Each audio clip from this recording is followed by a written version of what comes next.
میرے چینل میں آپ سب کو خوش آمدید۔ میرے باپ نے مجھے جوے میں ہار دیا اور میرا نکاح ایک بوڑھے مرد سے کر دیا۔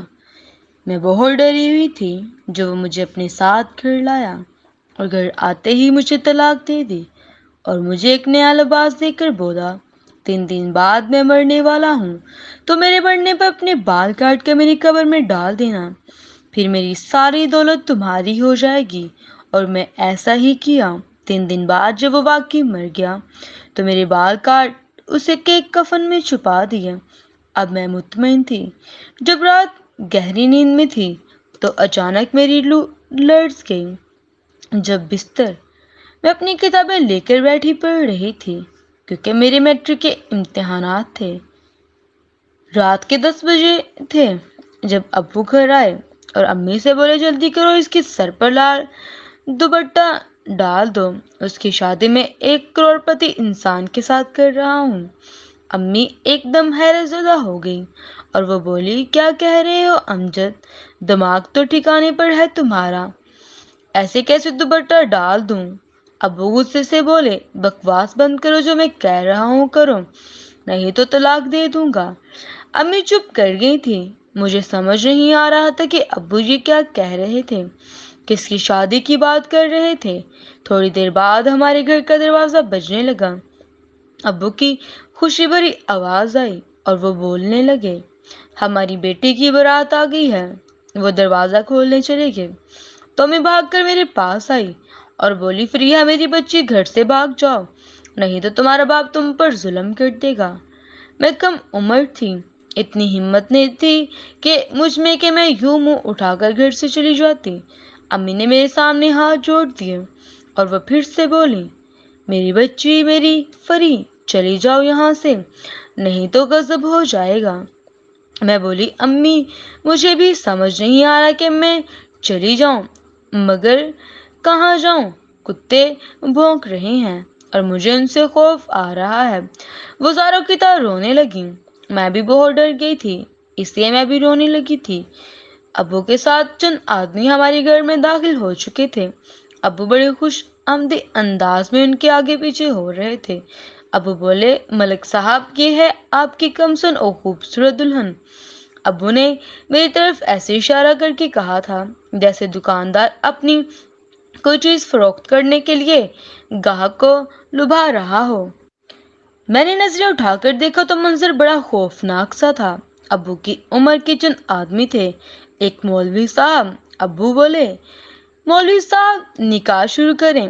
امی جھٹ سے بولی مولوی صاحب میری بچی اب کمسن ہے، وہ ابھی شادی کے لائق نہیں ہے، آپ کوئی فتویٰ دے کر یہ نکاح روک دیں۔ ابو نے آگے بڑھ کر امی کے منہ پر تھپڑ مار دیا۔ میرا تو اوپر کا سانس اوپر اور نیچے کا سانس نیچے رہ گیا تھا۔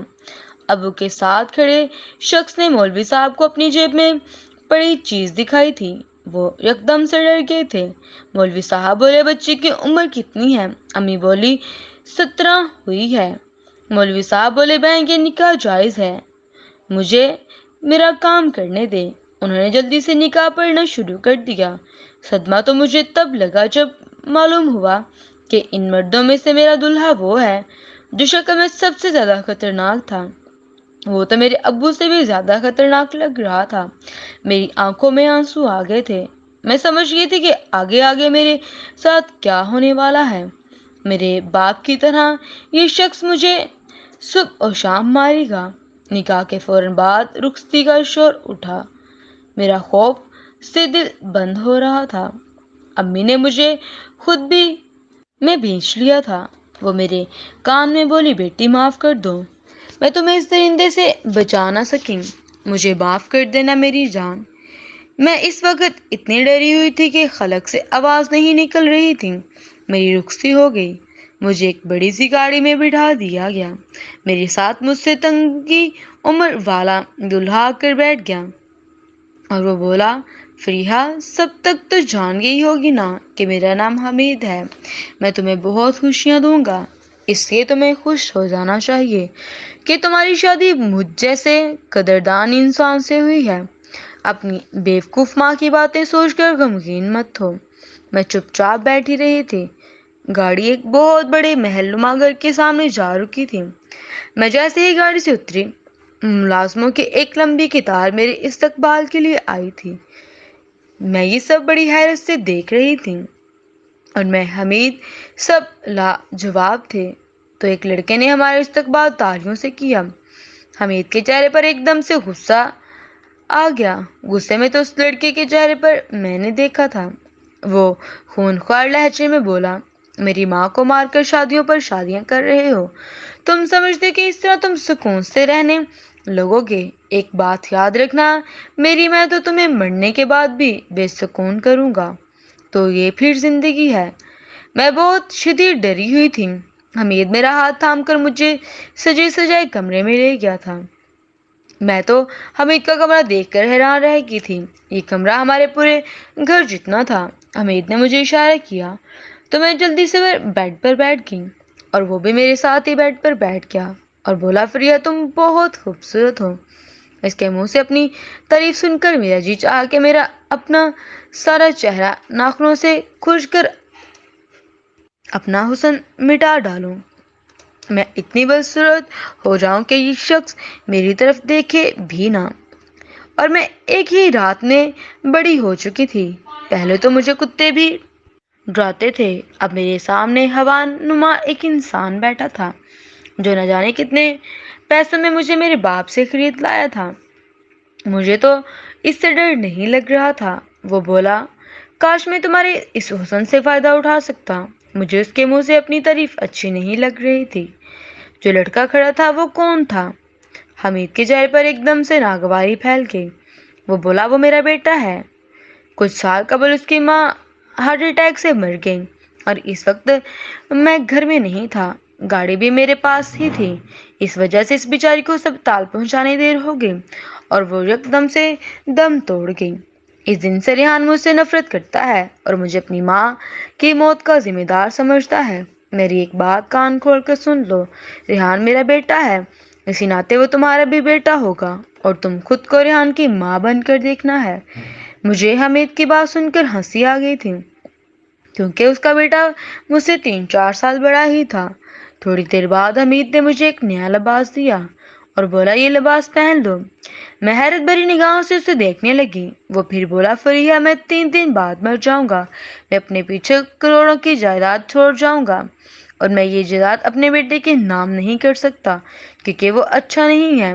اس لیے ٹھیک بیٹھ ڈالو اپنے دل میں، لوگوں کی مجھ سے امید ہے وہ میری محنت سے جمع ہوئی پونجی لٹا دیں گے، اس لیے میں اپنی ساری جائیداد تمہارے نام لگا دوں گا، مگر ایک شرط ہے، جب میں مر جاؤں تو تم اپنے سے تھوڑے سے بال کاٹ کر میری قبر میں ڈال دینا۔ جب تم یہ عمل کر چکو گی تو میری ساری جائیداد تمہارے نام پر ہو جائے گی۔ میں تو حمید کے چہرے کو ہی تکتی رہ گئی تھی۔ وہ کیسی عجیب سی باتیں کر رہا تھا۔ وہ ساری باتیں کر کے ساتھ کی طرف باہر چلا گیا۔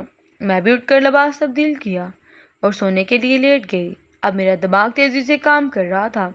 اگر سچ میں حمید مر جائے اور اس کی ساری جائیداد میری ہو جائے تو میری تو زندگی بن جائے گی۔